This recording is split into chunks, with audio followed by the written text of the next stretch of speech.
For every orange-loving Cowboy faithful individual out there, it's pretty simple. All you have to do is trust the plan, trust the process, the players, the coaches, and above all, trust the man, the myth, the mullet himself, Mike Gundy. Unless you ain't got no money, then you need to take your broke self home. If you're anything like me, you bunch of basic bill paying peasants.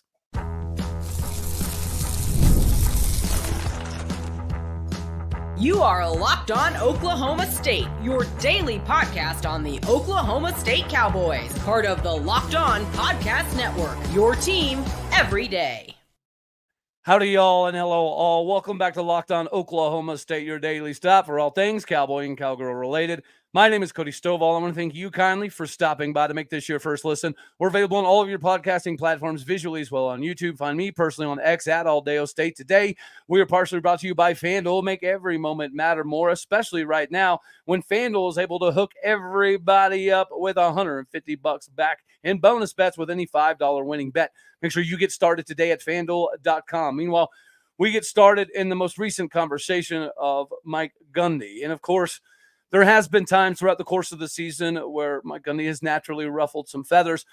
I think some of it has been beneficial, right? To some degree, the driving incident with Ollie Gordon came with a little bit of a negative connotation via Mike Gundy, but I actually thought it was kind of cool for him to come to the defense of Ollie, especially in the way that he did. But as the season has progressed, we've heard ad nauseum that we've got outcoached, outplayed, out-hustled, out-schemed, and the irony of the out-scheming comment is the fact that evidently Mike Gundy had a very heavy hand in the install throughout the course of the week.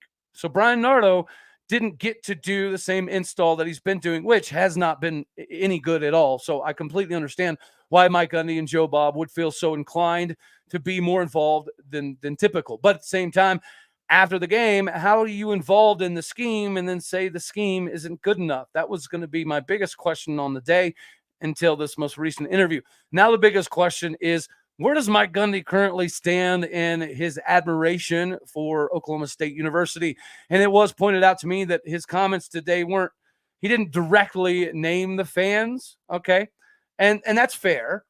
He didn't directly name the fans, but who is he talking about? When Mike Gundy is alluding to the fact that the only people out there complaining are the same people who aren't taking care of their families or able to pay their bills. Those are the same people that realistically he doesn't need to pay a whole lot of attention to because it's just noise. And that's one thing to say it in a closed meeting behind closed doors. If you want to say that to some donors that have their names on a bunch of buildings, perhaps that could fly. But you're talking about a large contingency of the fan base, in my personal opinion, because I would like to wager a decent amount of us don't necessarily always live paycheck to paycheck, but in today's age, traveling to games is a lot more difficult. Buying hot dogs and beers and everything, it's much more difficult. But of course, we're willing to do so, just like we're willing to jump behind the NIL train. Even though Mike Gundy had some hesitancy in the beginning, he was able to get behind it, and it seemed as though we were able to transcend that into a very successful season, which equaled 20 returning starters, almost 90% of the roster, which has equaled this disastrous portion of the season. But now we get to this conversation with Mike Gundy. And after these most recent comments, it feels as though Chad Weiberg is not going to have much of a choice here to at least find a way to remedy this situation. And of course, he might try to walk some of this back and might try to say that Mike Gundy wasn't necessarily talking about the fans. But again, if Mike Gundy wasn't directing, the only people complaining are the same people who can't take care of their families and can't pay their bills. If he's not talking about the fans, then who's he talking about? Like, everybody on the coaching staff, to my knowledge, probably has no issue paying their bills. Matter of fact, I mean, this month, Mike Gundy made $621,000 more than I did. So if he's not talking about the fans, then I would be extremely perplexed on who he would be directing these comments to. The idea that the fan base is part of the problem is absolutely crazy to me, but it's not the first time that Mike Gundy's, to some degree, called out the fan base. Just a couple of weeks ago, he mentioned that anybody being negative in the stands are going to be the culprits to why recruiting isn't doing very good. The people being negative is what's going to be reflective in the lack of recruiting, which is absolute madness because numerically speaking, the recruiting that we've been doing is by and large the same, right? So I find it very odd that Mike Gundy would even go this far to say this stuff because, of course, he had to have known it wasn't going to be a good look. But to me, therein lies the problem. In my personal opinion, Mike Gundy accidentally slipped up and said precisely what he really feels. Of course, I could be wrong, but he's taken a lot of shots at the fan base this year. And he's refusing to acknowledge a whole lot. He's refusing to fix essentially anything. But he is more than willing to call out the fan base. And he's more than willing to call out the players. Whenever he's talking about some of the dudes doing soul searching, I'm sure a lot of you are aware by now that we had a couple kids removed from the team. We let a couple kids also remove themselves from the team. Virtually, this is a signature of Mike Gundy to show everybody, to at least exude some confidence that some things are getting fixed. The problem with that is that was the product that we saw against Arizona State. It wasn't a very good product. And then schematically speaking, if Mike Gundy had his hand that heavy in the defensive side of the ball and then the defensive side of the ball be completely inept, I find it problematic for him to come out and say the schemes weren't very good. But I also think that explains why today he said after reviewing everything, the schemes were actually pretty good. This is the definition of gaslighting. Whenever somebody is feeding you stuff that they know good and daggone well isn't true. But at the same time, I understand that there's got to be a little bit of a cat and mouse game. If you're going to be a coach, you don't want to let all the cats out of the bag, right? You want to keep some things pretty close to the vest. But this whole season has been a disaster. And once again, the decision-making process for Mike Gundy has not been very good. The fact that he's calling out the fans, in my opinion, the alumni base, because again, I don't know who else he would be talking to when he's discussing, the people who can't afford to do X, Y, or Z are the same people that are going to wake up being failures tomorrow.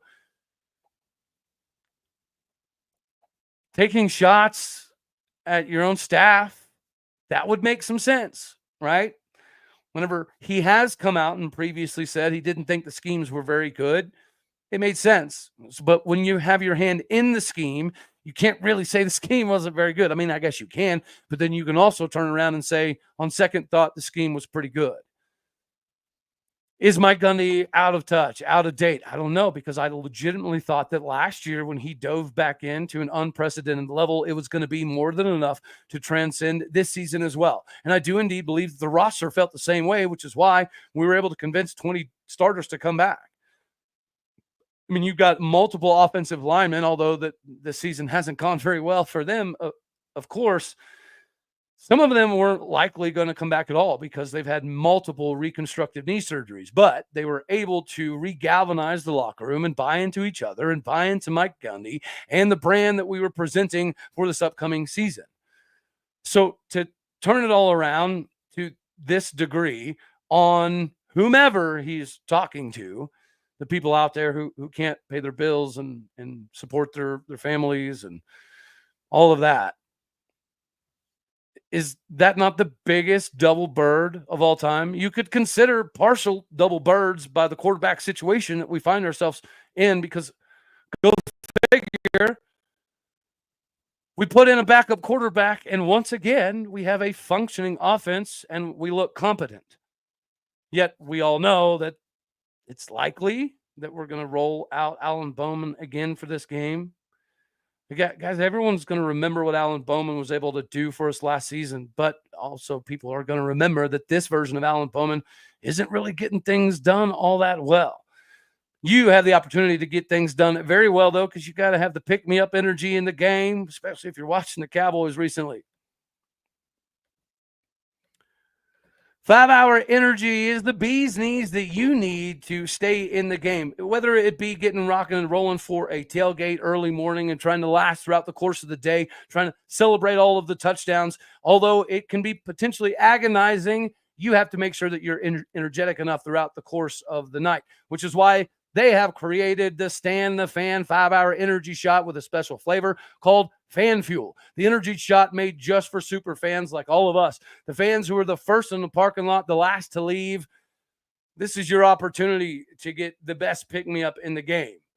And if you all watched Maya Louis Smith come in at the end of the game and lead us down. I understand there might be some discrepancy on whether ASU had their ones in or not, but that was a pretty big indication to me that we do have a lot of talent coming up.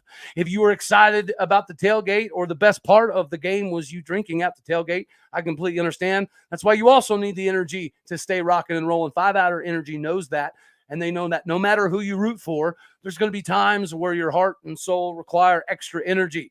5-Hour has you covered without prepping for the big tailgate or ironing out the jersey that you're going to wear. Regardless of what you're trying to do, make the right moves with 5-Hour Energy. With the limited edition Stay in the Fan 5-Hour Energy shot that will help you keep fueled out through the entirety of the season. This is your Fuel Fan Week, and you need to get fueled up today. Go to 5hourenergy.com. It is shipped nationwide.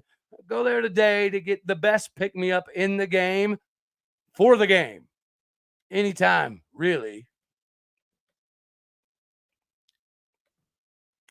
All right, so now we shift gears a little bit here too. Obviously, a quarterback too, the conversation there could be had for quite some time because more often than not, I think a lot of us could argue that statistically speaking, the backup quarterback that Mike Gundy traditionally says is not ready has a propensity to go in the game and lead us to victories, or at least make the offense look significantly different. We saw a significant difference whenever we got to see Garrett Rangel go in the ball game, although the offense wasn't exactly the same due to the dual threat capabilities. Those are the same dual threat capabilities that St. Flores has, which is why everyone's excited about him.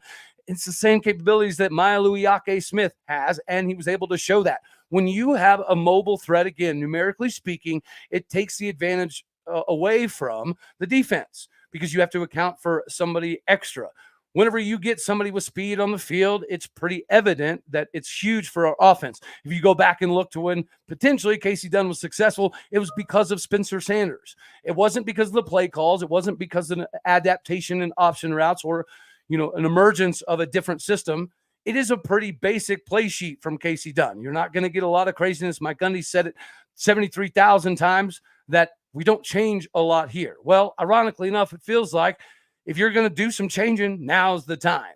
If it's broke, you got to fix it, right? Because if it ain't broke, you don't fix it. If it is broke, you got to fix it. What you don't do, in my personal opinion, is refuse to acknowledge that there's any issues, refuse to take any accountability while also putting off all of this disaster is potentially on the fans for being negative and the people in the stands are bad for recruiting. And this lack of acknowledgement is absolutely preposterous. And it's also potentially the same reason you're having so many decommitments, with some more likely to come for sure because of this same attitude by Mike Gundy. Again, I think he accidentally slipped up and said what he feels. He really does despise the portion of the fan base that has anything negative to say. And I think a lot of you, most of all of us, have been on the Gundy train by and large for most of this trip. Of course, some of us has jumped off and jumped back on, especially after last season. I'm guilty of the same thing. But I think it's safe for me to say that I'm officially kind of out. I'm personally offended by his comments. Why? Because I guess you could call me poor. Bills are paid, rent's paid, cars are paid, right? Gas is paid, but the struggle is still there. Yet I have been willing to try to find the ways to make the 11-hour trip to go see some games. I'm probably not different than most everybody out there. To my knowledge, Oklahoma State was predicated upon being the blue-collar, working class, slow-building, methodical fan base. Why? Because we weren't a powerhouse in football for a long time. So the diehards at Oklahoma State love Oklahoma State because of the university, the history we have in other sports outside of football. Yet Mike Gundy did, in fact, sales pitch all of us very successfully, I might add, that if football is good, the money will be good, enrollment will get better, and every sport will have financial capabilities to also get better. I believe in that because I think it's very true. Mathematically speaking, of course, football does carry the behemoth weight financially. But in this NIL transfer market era, in my personal opinion, you can erase 18 years of success with 2 years like this. The problem, again, has been this is a repeat of some of the fracturing we saw in the Spencer Sanders era. It is a repeat of the first few weeks of last season. Why we're not able to dive in like we did last year, it's problematic. Wise Zone, you're 100% accurate. it looked like the soul searching kind of fell into the abyss. And this brings me to the fake accountability stuff. Guys, yeah, we kicked a couple kids off the team, like remove them, scholarship, you're gone. We allowed a couple other kids to basically take their ball and go home. No love lost. But then you roll out Kendall Daniels. Like, it is extremely evident that anybody with functioning eyeballs, including my 9-year-old daughter, saw number 5 jogging and walking on the field weeks ago. And we pretended to address it, and we pretend to take this stance of accountability, yet we allow the same things to continue, right? So some of the same issues are allowed to continue starting. Guys, there's a senior, I know they're mostly all seniors, but there's a senior offensive lineman that hasn't been holding himself accountable always, yet he's still allowed to start every game, play every game. So it's, to me, it's completely, I'm going to say it, it's a bad word, it's completely ass backwards. And that is how we've conducted business this season. And that is how Mike Gundy seems to be conducting business right now. Completely ass backwards, out of touch. To alienate your fan base seems like the most disastrous move whenever you're 0-6 in conference play for the first time in 20 years.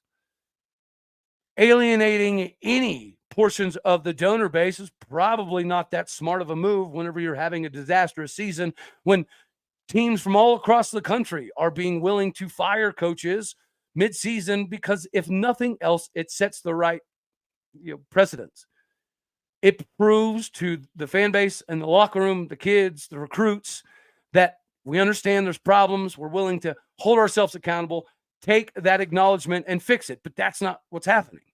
We're not holding ourselves accountable. We're pretending to by kicking kids off the team and letting a couple other kids walk off the team. That is our attempt at accountability. But again, we do that. We witness that. But then we let the same dudes start who have been walking on the field for weeks. So what kind of message does that send? And once again, I don't want to beat a dead horse, but when the freshmen get in the game, 9 times out of 10 this season, they've been very successful. It goes to show that the guys that are trying to earn every single minute, every single millisecond are probably going to be doing a little bit more than potentially some of the guys that have been there for 5, 6, 7 years that already have the NIL money. I'm not saying that finances are exactly a part of the equation, but it doesn't make sense to me. There's no way that any coach on that roster, including Mike Gundy, can watch any semblance of film and say, you know what? Number 5, he keeps loafing it. He keeps lagging. He keeps jogging, but we're going to keep rewarding him. He's going to keep starting. He's going to keep playing. He's going to keep being an integral part of the defense moving forward. The same defense that is struggling so much that Mike Gundy had to help himself get involved in the defensive install throughout the course of the week. The backhandedness of this season is crazy. Yeah, a mobile quarterback can cover up for bad OC. I think that's the next thing that is going to be problematic is the recruiting department, because parents, right, coaches, trainers, they likely, even though I agree with some of the sentiment when Mike Gundy says this generation is significantly softer and by and large they give up a little bit too easy. I agree with a lot of that sentiment. But if you're going to be a tough love coach, you've got to be a winner. You've got to be a developmental guy. You've got to be able to convince everybody to not only, retain the roster, but you got to convince the younger guys, this is why you should come to Oklahoma State, because this is the team we have. This is the culture we have currently. This is the things that we're going to fix, the things that are going to get better. But that is not happening. So if it's not happening for the current players, and we know that Mike Gundy is unfortunately being somewhat hypocritical in his stances the last few weeks, how do we expect it to not permeate out to the recruits as well? Right? I understand that Mike Gundy is going to continue to tell us that the negative Nancys of the world that struggle to pay bills that are going to be the problem in recruiting. I understand that, but I don't agree, simply because honesty should still be some sort of a policy. And if we're being honest with ourselves, the Mike Gundy that has built this pretty phenomenal brand for the most part is not living up to his own expectations. The ceiling that he raised, the bar that he set, he is the one failing to meet those. And again, instead of holding himself accountable and doing something to explain to everybody, or to at least physically show everybody that we still get it, we're still engaged, we're still trying to fix it, we're getting the opposite. We're getting a more vitriolic version of Mike Gundy, a more abrasive, aggressive, intrusive version of Mike Gundy. What percentage of the fan base is probably struggling to pay bills a little bit? I mean, economically speaking, it's not easy on anybody, to my knowledge. So probably 65, 70-ish% of the fan base are the same people who have to find a way to budget trips to Stillwater, have to budget tickets to games, have to budget to just possibly get a scalping ticket in front of the stadium. That's how I lived a lot of my life. I would just go, right? And if I was there physically around the stadium, I figured I could find a ticket, buy a ticket, squeeze my way in somehow. And so, yeah, I am offended, and I think a lot of fans are. And I think people that financially don't have any issues are also irritated with not just this comment, but it's been a sequence of events with Mike Gundy making some comments that are pretty laughable, pretty funny, right? The Pat McAfee version of Mike Gundy is not this version of Mike Gundy. So I don't know about y'all, but I'm kind of over it. I'm kind of over it. Well, this fear, the hesitancy that we've pretty much all had in regards to Mike Gundy possibly not being the head coach anymore. Of course, it would be crazy. It sounds crazy. But there seems to always be the fallacy that if you get rid of Mike Gundy, you instantaneously go so far backwards that you're in rebuild mode. But ain't that kind of where we are? 16th place is 16th place. 0-6 is 0-6. And the most frustrating part of the 0-6 and the 16th place is it's not getting any better until you see the freshmen. This is the most mind-blowing part to me that I can't understand this year. When freshmen play, they do good at Oklahoma State this season, but they don't play. There's something weird going on, just like the relationship between Mike Gundy and Casey Dunn. It's odd, right? Because he'll call him out, but then he'll obviously keep him on staff. He'll keep him around. Oh, yes. No, I shaved because I was growing a weird patch in my face. So I do look significantly younger. I don't know if that's a compliment or not. It might be. But yeah, before we move on to segment 3 here, and then we'll kind of open it up to everybody. Obviously, we don't go live all that often, but I felt like today was definitely a day that needed to happen. I was going to do the show earlier today on Mike Gundy's comments about the scheme being bad and how ironic I found those comments because he was part of the defensive scheme all week, and it just got exacerbated by this press conference.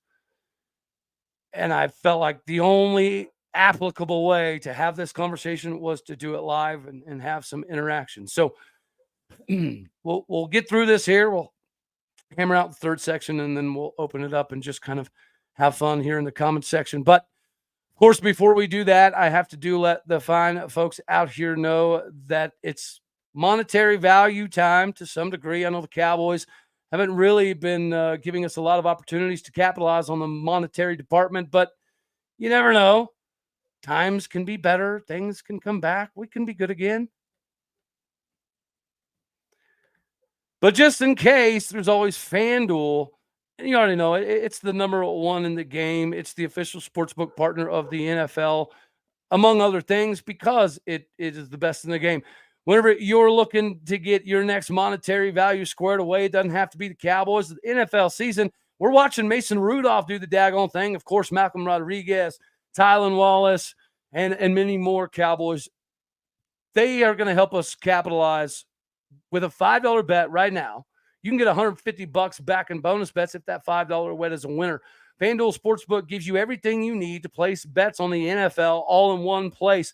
So when you get that tingling sensation in the middle of the game that something crazy is about to happen and the game's about to turn up on its head, you can now check out the latest stats, view the live play-by-play, and so much more from the same exact page where you place those bets from. Make sure that you visit FanDuel.com to get started today. Get that 150 bones back and bonus bets with a $5 winning bet. Do it today by going to FanDuel.com.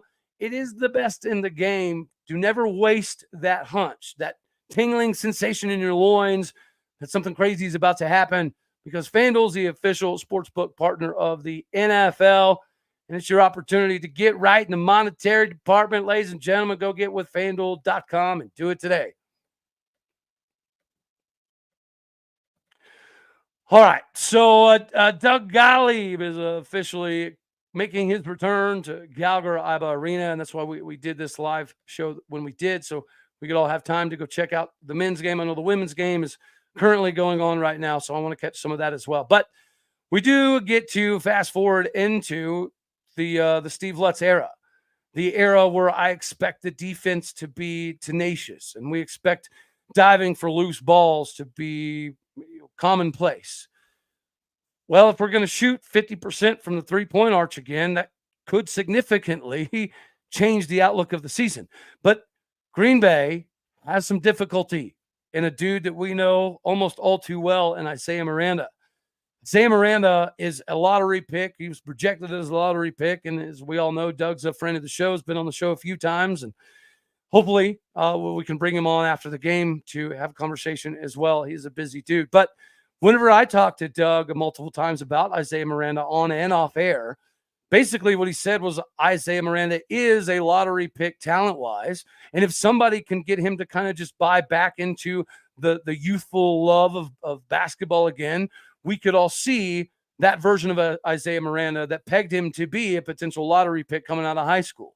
If that version of Isaiah Miranda shows up in Gallagher Iba Arena, it's going to be a long day, because we really only have one true center, and that one true center, the Abu Asumain, the Xavier transfer, he's only 6'10". So he would have a difficult time. If Isaiah Miranda gets loose and has a wild game, it could become problematic for us. But my biggest thing on this season is, and I think we're getting a lot of that, at least commentary-wise, from Steve Lutz, is protect the house that Henry Iba and Eddie Sutton and Ed Gallagher built. Protect Gallagher Iba Arena. If you win in Gallagher Iba Arena and you build that brand of basketball back that we all fell in love with for so many years, I don't think anyone will be super irritated about whatever the road record is going to be. So my prediction today is obviously a close ball game, but I do think that Green Bay has enough to get the W, because he was active in the transfer portal, and I do think it's going to take some time for us to figure things out. But again, if we do what we did in the charity game against SMU, and shoot over 50% from three-point arc and 76% from the free throw line and 44% from the field, that's enough to be competitive with darn near anybody, even in the murderer's row of the Big 12. As the Big 12 sits, it is crazy to think about somebody like BYU, right? They've got one basketball player that's set to make, I think it was almost $4 million, 3 something million. And our budget is not even close to that. Our budget's like, wow. I went to school for kids who ain't math good, but it ain't close. I know that. So this Steve Lutz rebuilding of basketball is going to be predicated upon the defensive, old school Eddie Sutton style of system. And even though the players likely, don't love going through basic training to some degree, if it pays off, it makes sense. And that's how we circle this thing back around to Mike Gundy. Steve Lutz is going to be a hard-ass, tough-love style of coach. It's going to be hell for the players, right? Getting in shape and being held accountable every millisecond of every day. That's a lot to go through. It's a lot of pressure. It's a lot of stress on top of going to classes and all the other stuff that we deal with at a young age. But if it's productive, then it doesn't really matter. And it's the same for Mike Gundy. You can be a Nick Saban style hard ass. You can be that. It just has to be beneficial for all parties involved. The players, the coaches, the recruits, the up-and-coming guys, the underclassmen, the upperclassmen. If you're going to say, come here, compete for a job, we'll let the best players play. And then you see nothing but seniors play, even when the seniors are the ones that are making the mistakes and causing the problems. It's kind of tongue in cheek. As I said earlier, I don't curse on this show, but it is ass backwards. Occasionally, we're going to let some stuff fly. All right, so now we'll turn it over and have some fun here because we don't often go live. All right, so because we're also going to make sure that we get this onto the podcasting platforms as well, Spotify, all that fun jazz. I'll read the comments from Chad and Sarah Goodson. Gundy's comments were picked up by the New York Times. He's wanting his buyout. You know what? I've heard some of that grumbling, and you might be onto something there. It is possible. His buyout is absolutely outrageous, but it is weird. I mean, it does feel like whenever you take this sort of a shot at the fan base and the alumni base, it does almost feel purposeful, right? Like Gundy has, had slips of the tongue before, and I would say more often than not, we're able to kind of, push him off as somewhat tongue in cheek or not really what he meant or taken out of context. And this one's more difficult. Actually, I had somebody send me a message earlier that said, well, Chad Weiberg's just going to walk this back and find a way to say that he didn't really mean that. He wasn't talking to the fans. And I was like, it's possible, but it's really easy to do it when it's one sentence, right? If he'd made one sentence of a disastrous, clippable moment, then you could easily, as Chad Weiberg, be like, guys, that's not what he meant. It was taken out of context. Here's what he really meant. We see it quite often. But he kind of doubled down on it, right? And started calling the same people who talk crap failures are going to be failures tomorrow and this and that and the other. And so it wasn't just a one sentence, he flubbed that answer. It was a few minutes of meat and taters, which is why I genuinely think that Mike Gundy feels that way. I've told some of the regulators out here my personal interactions face-to-face with Gundy. Not great, but I was young and he was young. So I understood it to some degree, but the arrogance has kind of grown over time. And to some degree, you want that. You want your quarterback to be somewhat, cocky, confident. You want your pitcher on the mound to be pretty cocky and confident. You want your coach to be the same way. Mike Gundy's even said, you don't get to this level, right, without having an ego. That's cool. Like, we get it. But sometimes, like, you got to check the ego, or at least pretend to check the ego for the fans. Like, what a slap in the face to everybody who's shown up to the games, who's sat in the cold, sat in the rain, sat in the sun. That Utah game, I legitimately thought I was going to fall out. That's the first time in my life that I was like, I might not make it through this game. And I actually had to go into the mezzanine. It was brutal, but it was worth it because supporting Oklahoma State it's what I love to do. It's why I do this. It's why I have tattoos of Oklahoma State, even though I'm a Friends Falcon. This is the most disrespectful thing I think I don't want to say ever heard a coach say. I'm sure coaches have said things far worse. But I don't know of another time that a coach has taken shots to this level. Again, it wasn't just a one sentence, oh crap, I can't believe he said that. Like he doubled down on it. That's why I firmly believe that that's how he feels. He genuinely does not care what the fans think. He probably genuinely doesn't care whether the fans fill the stadium or not. I mean, I know deep down he does care to some degree, but the offense coordinator at Utah, he cared so much about how far he was bringing Utah down that he retired on his own. Why would we not get that out of Casey Dunn? Well, maybe because he's not a tried and true diehard Cowboy. Who knows? But I think it's getting to the point now that it's arguable that Mike Gundy has an agenda here, and it might be to get paid, right? Because it's anywhere from like 18 to 23 million. There's a certain number of games or time frame where that number changes, and I think we're past the 18 million thing. I could be wrong on that. Regardless, it's almost 20 mil. And if you love Oklahoma State, fire somebody. If you slipped up and you didn't mean to say what you did say, and you actually do want the fans to keep filling up the stadium regardless of the record, if you want everybody to keep trusting the plan and the process and the players and the coaches to get everything right, maybe stop, I don't know, gaslighting everybody. That would be helpful. But then on top of it, giving us the proverbial double birds. And that, maybe he's still concussed, guys. Maybe that's what it is. Maybe Mike Gundy was drunk, or he was still concussed from headbutting a cow. Or, again, my biggest fear is maybe he slipped up and said what he actually feels. So if you're not a big buku dollar bill donor, then Mike Gundy might actually really not give 13 craps what you think or have to say. And again, there's a fine line there. It's not really a fine line. It's a pretty big line. You don't want your coaches like listening to the fan base all the time. Like, duh, right? Naturally, we're going to complain quite often. So that makes sense.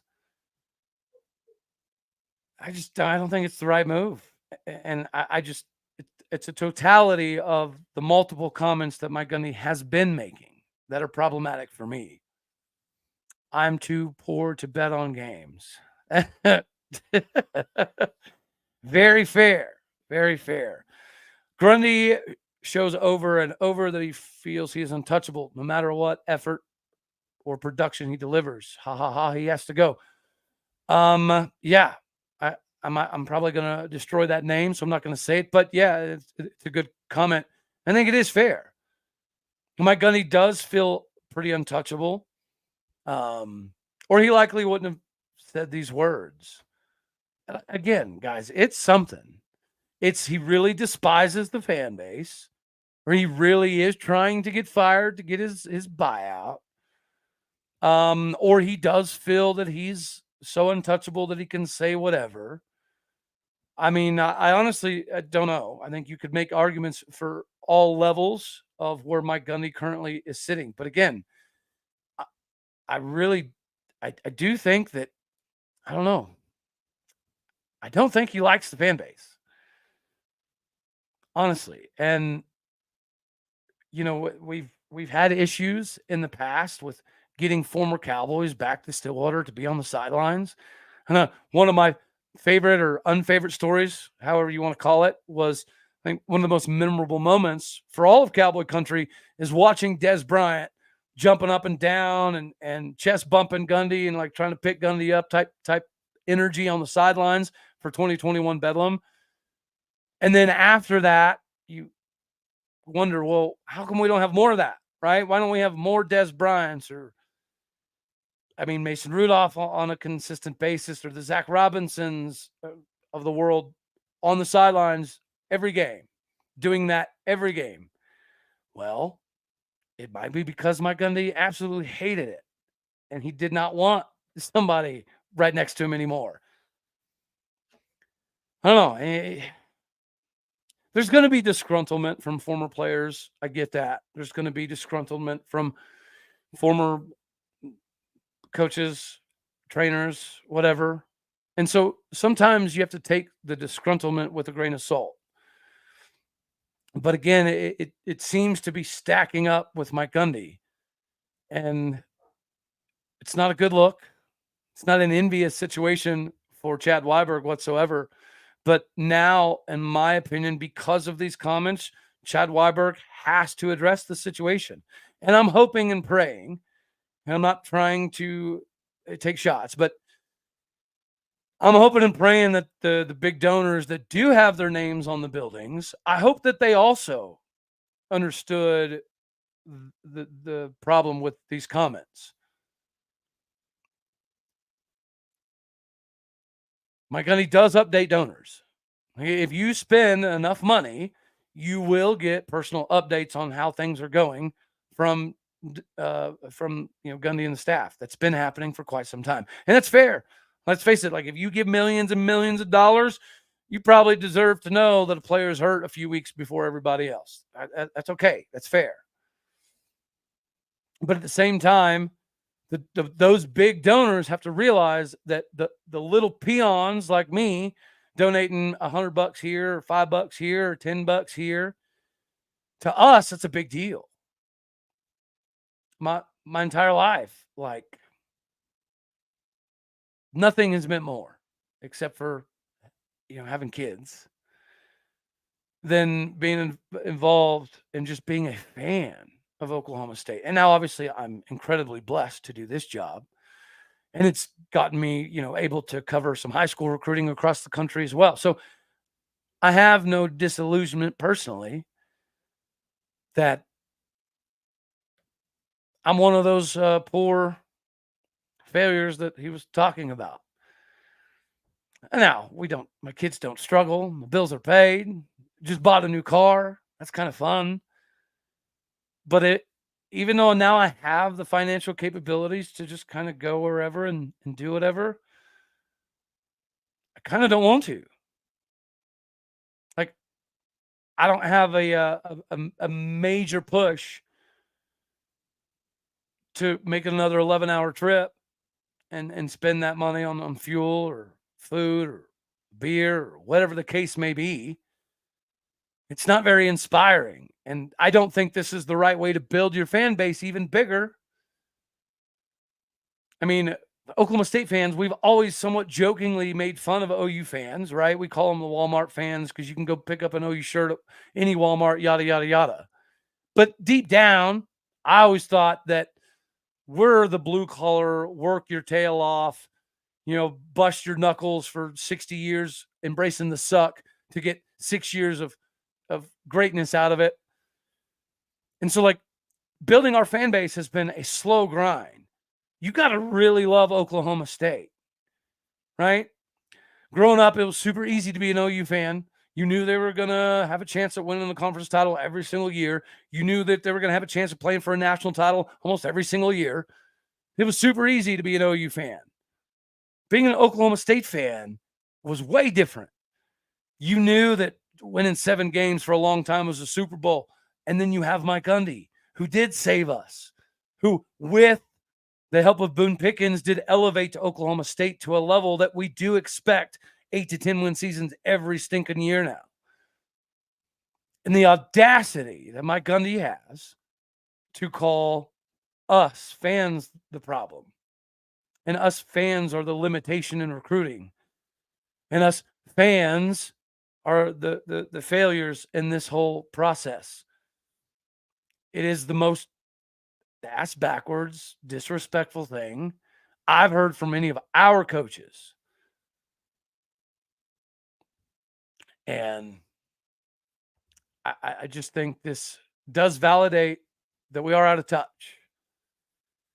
And the recruiting ranking number is not going to get better anytime soon because, to top it off, on top of him calling parents weak and players weak and quitters and not loyal and true and, potentially failures or whatever it is, on top of that, now you have this stuff.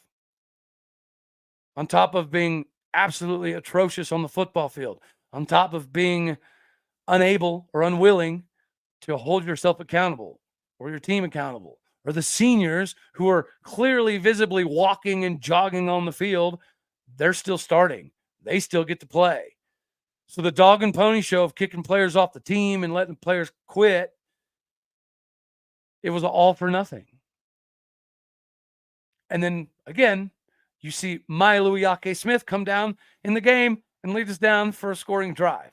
And it was because of his legs throwing the defense off enough that was possible.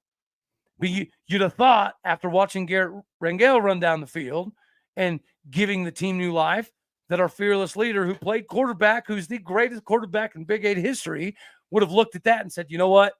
the ineptitude we have offensively in the staff is not good enough. So we have to go with a mobile quarterback. That leaves Zane Flores. Oh, wait, no, it doesn't. He's out. So that leaves Milo Iake-Smith. And Garrett Wilson has some wheels as well if we needed to go that route. Casey Dunn has proven to be inept for years now as an offense coordinator, unless you have a Spencer Sanders back there or an Ollie Gordon, going scorched earth on everybody. But Mike Gundy can't see that. Just like Mike Gundy can't see players, seniors, walking on the field and jogging on the field and giving up on plays because they just keep playing and they keep starting. They keep getting rewarded. So stop feeding us this accountability public display while realistically you're going to do the same things, say the same things, rinse, wash, repeat, and then expect all of the fan base to continue to show up and show out. But again, I don't think he does expect that. I think Mike Gundy is fine whether he plays in front of 20,000 or 60,000. We should all just shut our mouths and know our role and make more money. That's about the only way we'll have some say. But even then, those big buku donors that do get to talk to some of the coaches and get updates on stuff, do they even really get everything? And are they even getting their money's worth? I mean, if I was a buku dollar bill donor, I would be livid right now. If I was somebody who chipped in for the NIL to bring all the guys back, I wouldn't be mad at Ollie Gordon, right? Just like I wouldn't necessarily be mad at Alan Bowman or the offensive line either, because they don't get to say whether they're starting or not. That's the coaches. And just like I've had a little bit of a soft spot for Brian Nardo because the freshmen are talented and they love him, and the recruiting class is talented and they love him. But schematically, he has been a disaster, and I don't know how you convince anybody to continue this disaster. But we've been saying the same thing about Casey Dunn for years, but it keeps happening. So unless Brian Nardo has a Viva la Mexico Felicia Donkey Show picture like possibly Casey Dunn has, I am joking, but it is crazy to think that Mike Gundy can look at this years of offense and say, and keep it going without Casey Dunn having something on Gundy. It doesn't make sense, right? It's fun to poke around and joke. All right, we'll go back to a comment here. His comments were not nice.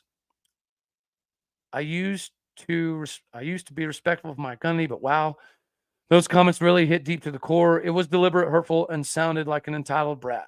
Precisely. RT, late to the party. What comment? Gundy in his press conference this morning talked about how he doesn't really pay attention to the things being said because the same failures saying it will be failures tomorrow when they wake up, people being negative. And then he also, kind of doubled down off of that and said that the people that are whining and complaining are the same people that can't pay their bills or take care of their families. That's what. And I, like a lot of you, woke up this morning and I thought it was a joke. I thought it was a parody.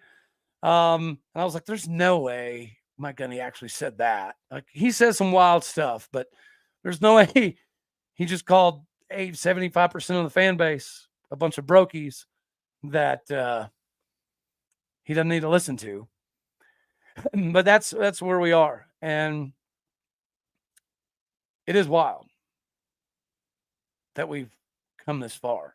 Honestly, I've said it before. I never once in my life thought we would ever have a show where we were 16th place, except for maybe the first couple weeks, right? When you're 0-1 in conference play and you're technically 16th, that's plausible. But being 5, 6, 7, 8 weeks into the season, I never thought 16th place would be a conversation.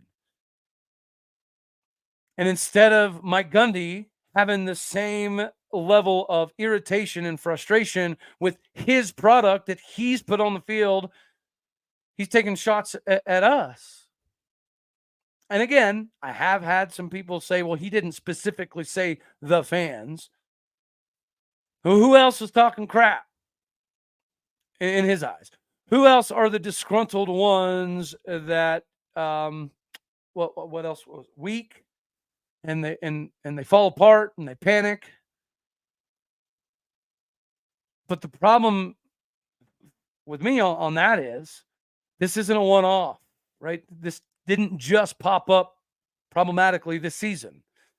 This is the same kind of things that took place in 2022, the beginning of last season as well, into this. And here we are. But unless anybody has anything else, I think that's all we're going to have for this one today. I greatly appreciate you guys swinging through. We don't get to go live enough. I absolutely love the live shows. And I'm sorry for the time frame. Whenever I set the show up, I clicked Mountain Time and whatever. I didn't double check, so that's on me. So I appreciate all of you that came in here. I do want to skedaddle on off of here so we can go check out the beginning of the Steve Lutz era as he takes out or takes down or on, call it what you want to call it, our own Doug Gottlieb. I'm pretty excited to see Isaiah Miranda, to be honest with you. I want to see what Doug's team looks like. I want to see us get up and down the floor, be better at three-point range. And, of course, hopefully J.C. Hoyt and the Cowgirls get it done as well. But until the next one, that's all we're going to have for this one right here. As always, you know I love you. God bless. Go Pokes. Oh, last comment. Women's basketball rolled. Sweet. That is a phenomenal update to end on. I greatly appreciate it. Hey, go hit the daggone like button if you like the daggone thing. Dislike if you don't, that's okay too. And I do need to shift more of my, I don't know, asks, I guess, for the podcast side of things. I'm pretty neglectful to some degree at times of the podcast side of the thing because I'm a very animated individual, right? I do a lot of moving. So you can see most of that on camera. But the podcasting side of things, that's the bricks, the bread, the butter, the fountain, the foundation, the fondue, the fun stuff. It is really all of it. So go hit the stars, leave a review. We're on all of the podcasting. There's so many podcasts, like, of course, Apple, Spotify, but there is, I don't know the number, but there's a lot.